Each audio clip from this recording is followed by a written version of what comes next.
Hello guys, आज हम analogue communication में फ्रीक्वेंसी मॉड्यूलेशन और फेस मॉड्यूलेशन यानी कि एंगल मॉड्यूलेशन टॉपिक के एक प्रॉब्लम को सॉल्व करने जा रहे हैं। तो क्वेश्चन कुछ इस प्रकार है, find the instantaneous frequency in hertz for each of the following signals.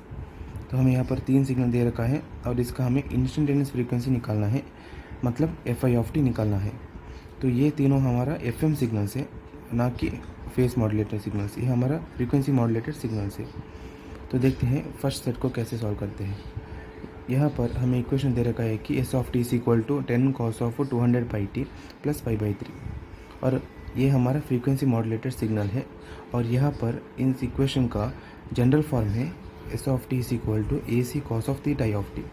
और थीटा ऑफ टी क्या है? वो इंस्टेंटेनियस एंगल है, जो मैंने यहाँ पर लिख रखा है इंस्टेंटेनियस एंगल है यहाँ पर।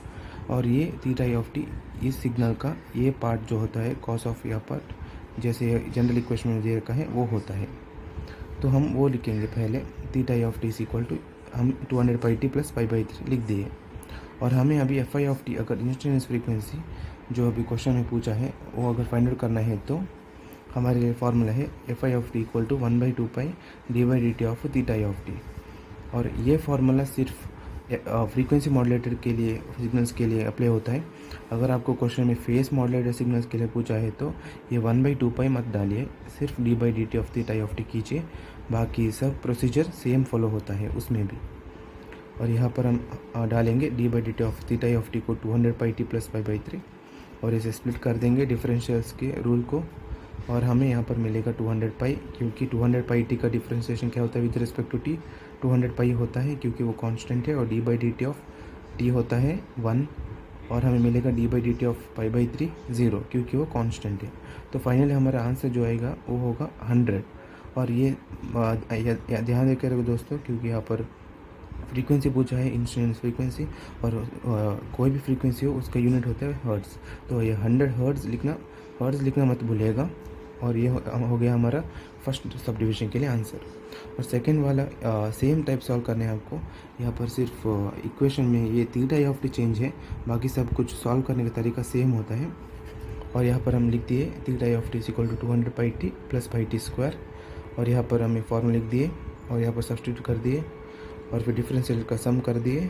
और फिर यहाँ पर हमें मिलेगा 200πt का डिफरेंशिएशन 200π, जैसे हमें पहले देखा था यहाँ पर। और फिर हमें मिलेगा यहाँ πt²। तो ये πt² को कैसे सॉल्व करते हैं, ये हमारा कांस्टेंट हो गया तो 0 हो गया। तो यहाँ पर देखिए पाई कांस्टेंट है और t² का डिफरेंशिएशन 2t होता है और हमें मिलेगा यहाँ पर 2πt।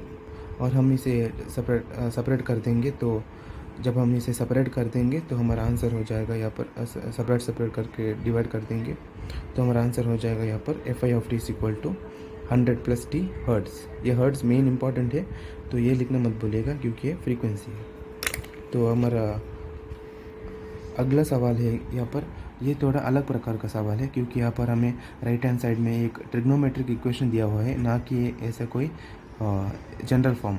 तो हम इसे कैसे सॉल्व करते हैं देखते हैं दोस्तों। तो हमें मिला है यहाँ पर RHS is in the form of यहाँ पर ट्रिग्नोमेट्रिक इक्वेशन या फंक्शन। तो hence we can use cos of a minus b। यहाँ पर ध्यान रखिएगा दोस्तों, यहाँ पर मैंने ये एग्जांपल लिया हुआ है, लेकिन आपको एग्ज़ाम में कुछ भी मिल सकते हैं। जैसे यहाँ पर मुझे देखिए, यहाँ पर cos of a cos b plus sin a sin b। तो ये क्या हो गया, हमारा cos of a minus b का एक्सपांशन हो गया। आपको एग्ज़ाम में वो sin of a minus b दे सकते हैं, sin of a plus b, या cos of a plus b भी दे सकते हैं, tan of a plus b भी दे सकते हैं, कुछ भी दे सकते हैं। लेकिन आपको मेन चीज़ याद रखना है कि अगर इस फॉर्म में नहीं है, जनरल फॉर्म में नहीं है, तो ट्रिग्नोमेट्री के फॉर्म में है, तो उसका फार्मूला निकाल के आपको उसे सॉल्व करना है। सिर्फ ये डिफरेंट है, लेकिन बाकी सब जैसे हमने यहाँ पर ये फार्मूला अप्लाई किया था FI ऑफ टी का, वो सेम रहेगा। तो देखते हैं दोस्तों ये किस फॉर्म में है। ये हमारा cos of a minus b का फॉर्म में है और वो हमें मिलता है ऐसे, cos of a minus b equal to cos a cos b plus sin a sin b। तो देखते हैं दोस्तों हमें क्या मिलता है। यहाँ पर हमें मिलता है कि a is equal to 200πt, b is equal to fine sine of 2πt। ये हमें कैसे मिला, ये हमें यहाँ पर देख के मिलता है दोस्तों cos a cos b। तो ये होता है 200πt, b होता है फाइन साइन ऑफ 2πt। तो हमें यहाँ पर मिल गया। अभी ये जो हमारा इक्वेशन आ गया ये जनरल फॉर्म में है, cos of a minus b करेंगे जैसे मैंने आपको बताया था ए और बी फाइंड आउट करने का तरीका। और यहाँ पर cos of a minus b हम कर देंगे क्योंकि राइट हैंड साइड इसके इक्विवेलेंट में है, तो हमें मिलेगा cos of 200 pi t minus 5 sine of 2 pi T.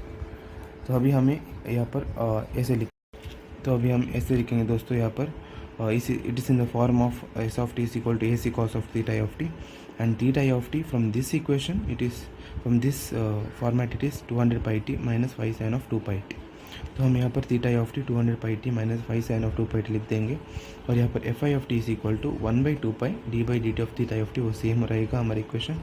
और यहाँ पर 1/2 pi d by d t of वो हम अप्लाई कर देंगे फार्मूला और इसे स्प्लिट कर देंगे।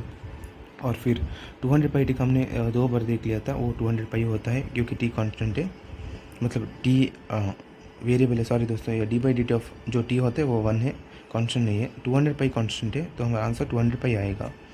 और फिर इसमें देखते हैं दोस्तों, इसमें sine of 2 pi t, sine of 2 pi t का मतलब डी बाई डी टी मतलब कॉस ऑफ 2 पाई टी होता है। और फिर ये अंदर का 2 पाई होता है क्योंकि T D by d t of T 1 होता है। तो उस हिसाब से हमें मिलेगा 5 into 2 pi cos of 2 pi T. यहाँ पर 200 pi minus 5 2 pi cos of 2 pi T. जब स्प्लिट करके हम सिंप्लीफाई कर देंगे तो हमारा आंसर आएगा 100 minus 5 cos of 2 pi T hertz. तो ये फ्रीक्वेंसी में है, याद रखिएगा दोस्तों, इसे हम लिखते समय हर्ट्ज़ में लिखेंगे। और फिर हमारा तीसरे सब डिवीज़न का आंसर आ गया। तो इस तरह हमने इस प्रॉब्लम को सॉल्व कर दिया दोस्तों। और मिलते हैं अगली बार नेक्स्ट वीडियो में, जिसमें मैं एक और प्रॉब्लम लेकर आऊँगा अलग टाइप का, और देखते हैं उसको कैसे सॉल्व करते हैं। तो प्लीज़ दोस्तों, अगर आपको ये वीडियो अच्छा लगा तो इसे लाइक कीजिए, शेयर कीजिए और सब्सक्राइब कीजिए। और मिलते हैं अगली वीडियो में। थैंक यू दोस्तों।